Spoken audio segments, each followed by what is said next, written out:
I wanted to share my testimony about God saving me. Well, this really isn't a testimony show, so if you can kind of keep it brief. I mean, there's a ton of Christian shows you can call to present your testimony. I'd actually, we're more interested in what you believe and why. Oh, okay, I can do that. Okay. When I was younger, I really didn't know anything about God as a small kid or anything like that. Like, I heard of him, but nobody actually taught me anything about him. And then one day, because I was like a very depressed teen, I didn't have any friends or anything, and what happened to me was, oh my God, okay, I got to turn the TV off, I'm looking at myself. I'm sorry. You're looking at yourself on the TV? You're not even on TV. I meant my name. Oh. I'm hearing myself. That was distracting me. Okay. What happened to me was I didn't really have anyone. My family wasn't really religious or anything. And then one day I was watching TV, and there was this pastor on TV, and I wasn't really like paying attention to him because I didn't really understand what he was saying. But the only part I understood was God loves you and wants to get to know you. And me never having a father that like really spoke to me. So there was this Bible that I found in some totes and everything in my house, and I started reading it. And I would ask my mom about the Bible, and she's like, I have no idea. That's not even mine. That's for grandmother's. And I'm like, okay. And I had no one to tell me what the Bible meant. And so what happened to me was I spent every single day reading the Bible. I was 14, reading the Bible all by myself. I had no one to teach me what the Bible meant. And every day I kept praying over and over and over for understanding of the Bible.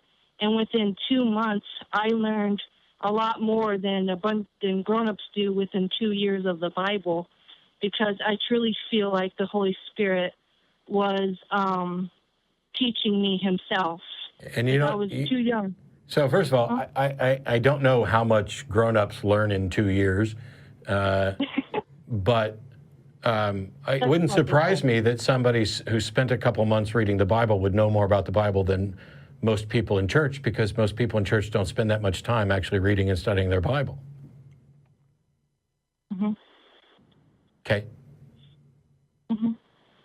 I mean, you do have a point, and to a certain extent, but I also believe that a teacher is also required to help you, understand. Okay. How things work. Yeah. The thing is, you're still telling me what you believe, and I want to know why. Because first of all, I agree that being taught something is useful.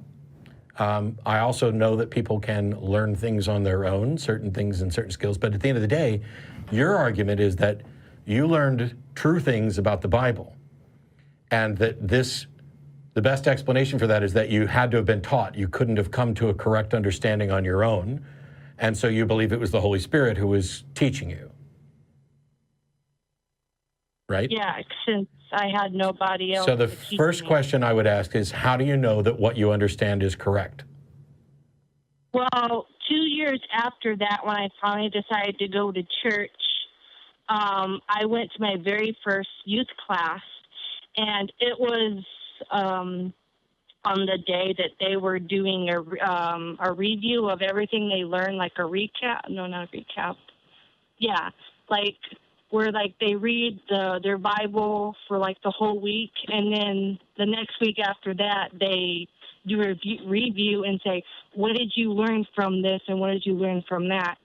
And I came in when he was asking questions, not when we weren't like actually reading the Bible. He had questions already up on the board, and I wasn't there when they were studying the Bible or anything. So, and every time he asked a question, nobody but me would answer them because they didn't know. And every single time he asked, I gave him the correct answer. How do you know the answer was correct? Because he told me I was correct after. How do you know he was correct? Well, I would assume that since he is a youth leader and he's studying the Bible and he knows what he's talking about is correct. I've been told by plenty of pastors and youth group leaders and friends and everything from church that I'm wise beyond my years and I know a lot of stuff when no one's actually taught me. That's what I was told too. Yeah. Let me ask you this. Do you feel like you have a pretty commanding knowledge of the Bible? About Jesus Christ and a couple of other things, yet mainly the book of Revelations and the story of Jesus Christ. Okay. Those are the two of them that I used to study growing up as a kid. So you do realize that the book of Revelation almost didn't even make the Bible because it makes no sense.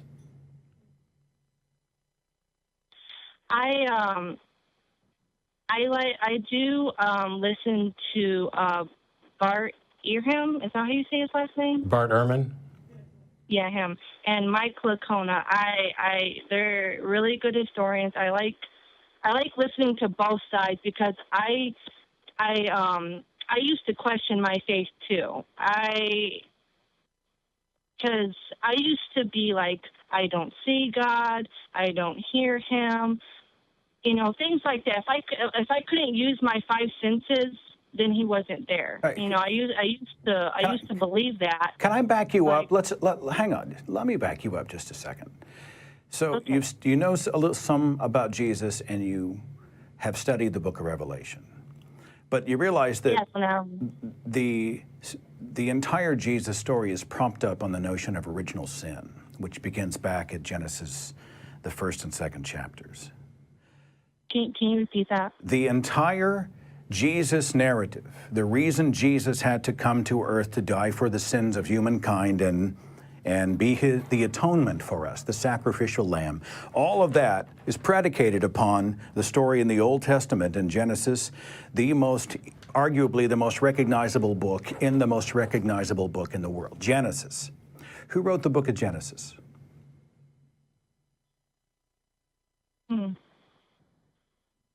Let's see, which one? Oh, Moses, I think it was. How do you know that?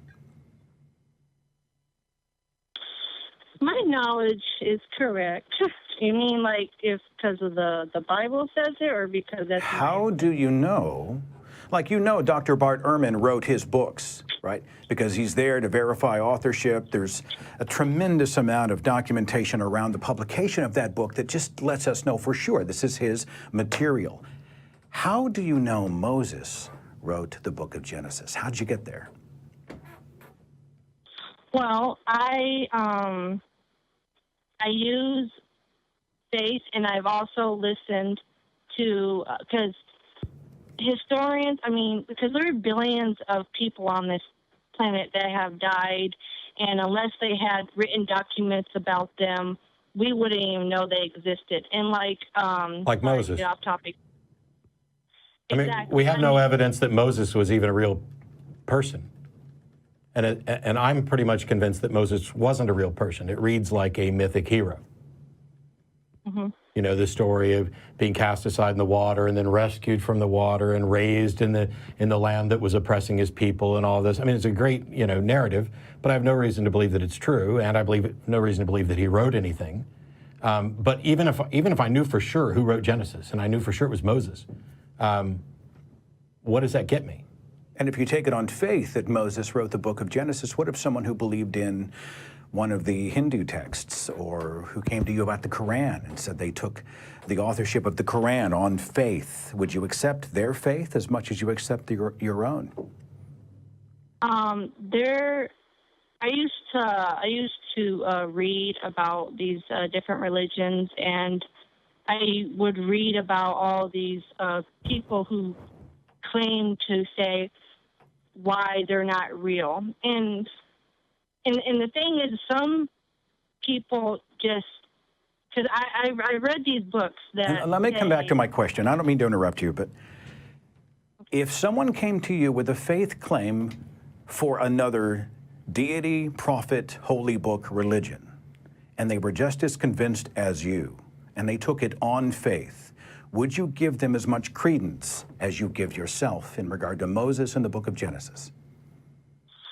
It's going to sound kind of weird, but I would believe that they did have something, but it's not of God. I would say it's probably a demon lying to them. Well, they might say that about you. I mean, how would you know that maybe you weren't hearing a demon in your head? So I have no reason to think that either of you are hearing a demon, because I don't begin with the presumption that demons and gods are real.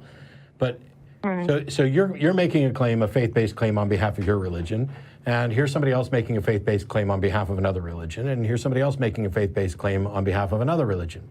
And you're looking at it as, oh, I believe that they've got something, but it's a demon. And Seth and I are saying, faith is not a way to get to the truth. There is literally no position that one could hold that you couldn't base on faith. I could believe that men are smarter than women, that white people are better than black people, that I could believe any of those things, and when asked why, I could say, I just take it on faith. I just know. Well, what I've done is I have watched plenty of documentaries. I know you commented on this video, patterns of evidence, and I have a video about that. I have, and then like when Bart said go through the New Testament and look at all the different disciples, how their certain things contradict each other. And I will be I know you probably hear a lot of Christians say there are no contradictions in the Bible. That's stupid. Of course there's contradictions in the Bible. But there, to me, they kind of like forget which ones, but in one of them it says Jesus, when he was crucified, they put a purple robe on him, and the other one it said they put a scarlet robe on him. That is a contradiction. Point being, it was a robe. We can't expect them to remember the exact same color what it was. And throughout the Bible, you see things that do not add up. Some things are a big problem, and some things are very minor. I actually agree with the last three sentences that you just said. There are a lot of things in the Bible that just don't add up. So we're back to the beginning. You are unfortunately a lonely, depressed 14-year-old. You discover the Bible, you spend a lot of time reading it, you find that you understand it, you find some comfort there, you wind up in church, and you find out that they've been reading it as well, and the guy asks questions and you have the answers, and you're convinced that your answers are right because he tells you they're right because you guys are in agreement. So for me, looking at that story, I'm certainly glad that you found some sort of connection, because that's important. But what we have is a couple of people read a book and came away with a similar understanding of it. Now, this isn't remarkable at all. The bulk of Christianity, despite over thousands of different denominations, the bulk of them agree on the bulk of it. It doesn't take some grand teacher or spiritual wisdom. A good chunk of it is relatively face value. There's some things that are confusing and some things where we can disagree about whether or not it's metaphorical or whatever. But nothing about that is remarkable.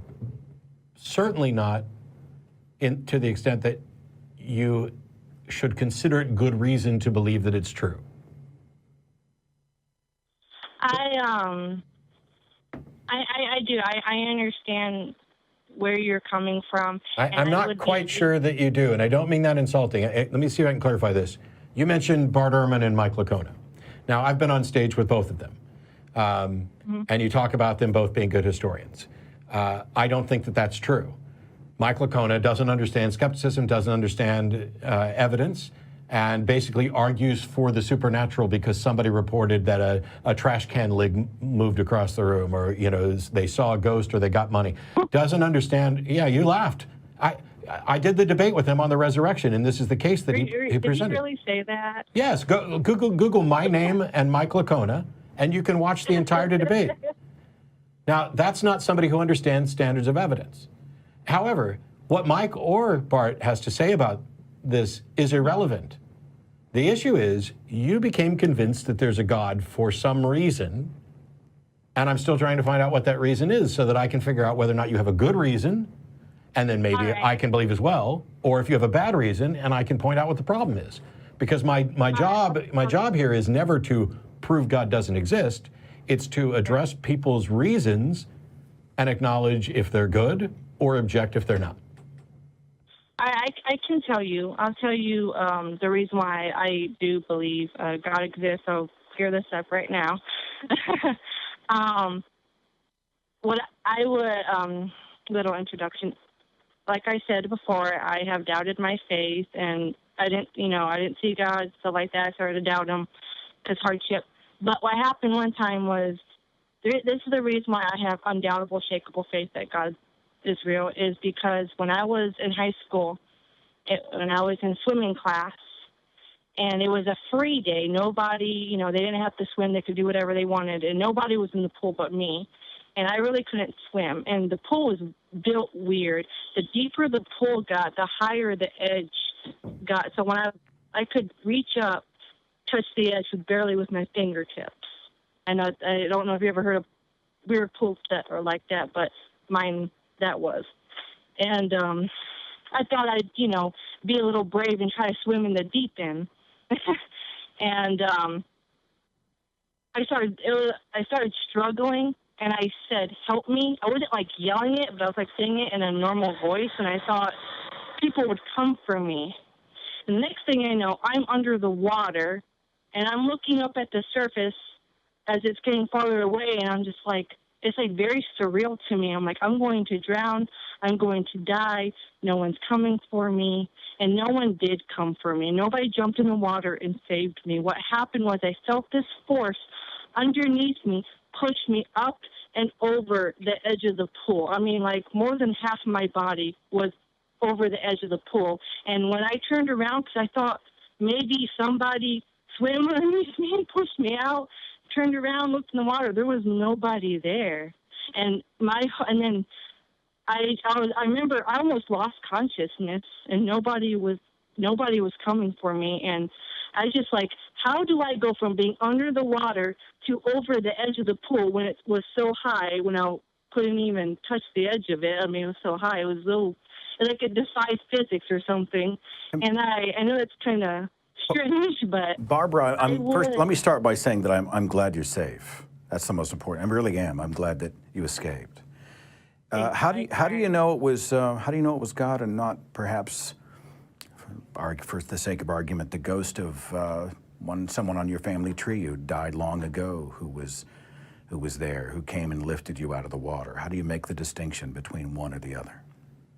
You mean whether it was God or a loved one that saved me? The ghost of a loved one or some other force. How did you get to God?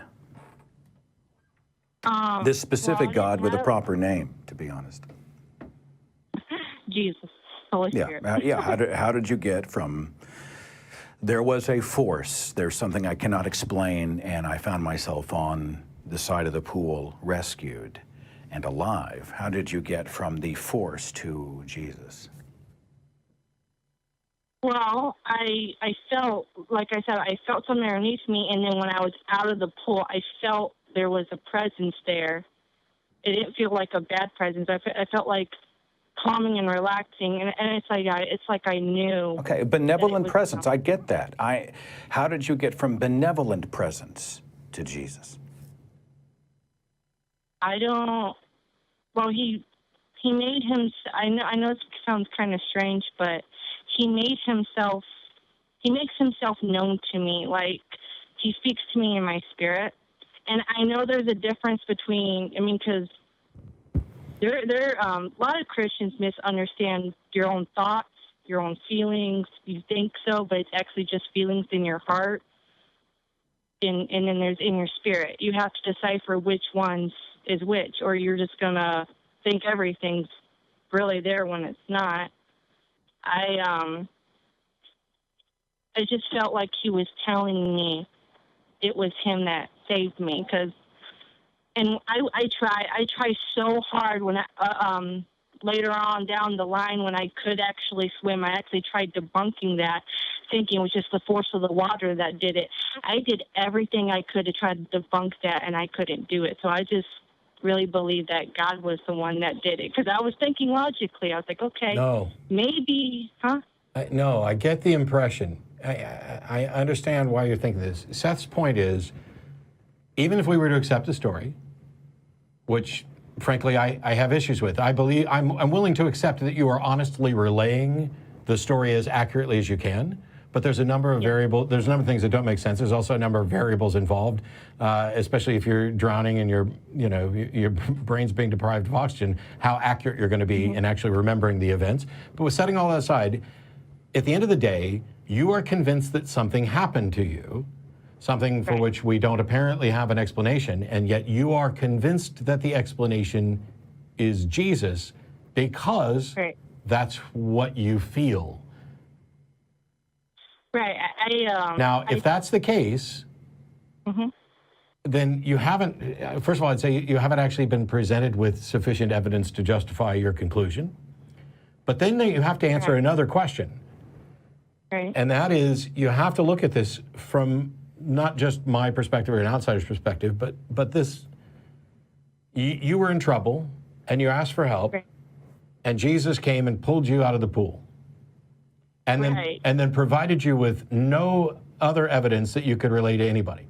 But he convinced you and made you feel that he was there and he was with you, and it was, you said, unshakable, undeniable, unquestionable, whatever it was, that this is the case. Why are you so special that you get this and nobody else does? I do. I asked him all. Well, I mean, he's done. I mean, he saved me other times from really. Okay, he's never saved me when I needed it. Why not? Right. And if you're in good with him, can't you just ask him and he can tell you? Actually, if you're in good with him, could he have not caught you before you fell in the pool? That'd be nice. That's a whole other thing. So. I've asked him plenty of times. Do you get any answers? Yes, I have actually gotten answers. What are the answers? Well, the simple one that he would normally give me is, I love you. So he doesn't love me. I thought he loved everybody. I mean, he does. I think, to be quite honest, and I'm just going to be real with you, I think God mostly saves people if he has reasons to keep them alive. I know that sounds like something a Christian wouldn't say, but to be quite honest, I think God saves people only if he's going to use you for something. Okay. So, what's it going to use you for? Well, I do believe that he wants me to spread his word around, be a witness. So he let you fall. He let you fall in a pool and nearly drown, so that he could save you, so you could tell people about the time you fell in a pool and almost drowned. Yes. God, what a dick! Yeah, what an absolute dick! If he wants people to know that he's real and exists, why would he have to nearly kill you and save you in order to get that message across? To be quite honest, I think God is crazy. I tell him that I say, God, you are crazy. I call him an asshole. Trust me, I don't cover it up. I hope he's not listening. I don't pretend I'm happy. He's not getting in the endorsement I think he was hoping for. You. I'm also a little bit struck by the fact that you are now the survivor, gone to share your experience with us, and yet your own Bible says in 2 Timothy that you are forbidden to teach or instruct us or exert authority over us in any way. The Bible has disqualified you because you are a female. The truth is that it is we, the atheists, who are giving you the forum that your own Bible and Christian faith has not. I thought that in the Bible, what was her name? Sarah? She was a queen, right? Or was it Ruth? No, that's Abraham's wife. Is Sarah. Oh, but yeah, like God used this female to do something. I mean, but you're not allowed to. You're not allowed to be this evangelist that you pretend to be. You're not allowed to go out and, at least in terms of half the population of planet Earth, you're not qualified according to God's New Testament law. So how do you reconcile that? I don't mean to drag the call on and on. I mean, I realize we need to move on, but I'm just curious. If the Bible mutes your voice, how do you jive that with being on the switchboard today? You know, that's the thing. I'm a sinner. I don't always do what I'm supposed to do. I'm pretty sure you're not supposed to call God an asshole. It's not the first time. It's not the first time. Yeah, I think that's the first commandment there, but I'm not. And that's Or actually, be the second. I got nothing else. I got nothing. I do love So God. here's the thing. What? Here's the thing, and I'll let you go after this, and you can think about this. Okay. You have to try to think about this and from the standpoint of, does it make sense? So my temptation is normally to ask somebody in your situation, if you were God, would you operate this way? Would you intentionally make it so that somebody's about to drown so that you could rescue them so that they could tell their story? I'm not going to ask you that question because you already acknowledged that you think that's a dick move to do. Yeah. Here's the better question. You think that whether or not God's an asshole, he did this so that you would have a story to tell, right? Mm-hmm. Yeah. Why on earth would God give you a story that is devoid of evidence, that is completely unconvincing, and have you call into an atheist show to expose the fact that there's insufficient evidence, that this shouldn't be convincing? Your God, not according to your model, not only dumped your ass in the pool and then saved you from it, but he did it to give you a story that cannot achieve the very thing that you think the story should achieve. You do have a point there. Maybe God doesn't want me to share it with you. I don't know, but you can ask him and he can tell you, right? Oh, kitten, don't do that. Sure. That was Jesus. He's very Jesus upset. is messing with your very cat. agitated. So ask God what he wants you to tell the story. Ask God what he wants you to do with that story. Ask God if he has any message for us. And then you can call back and tell us what God said. I can do that. Thank you, Matt. I really admire you a lot. Thank you, Barbara. I appreciate it. I'm right here. I'm right here. What am I, chopped liver, Barbara?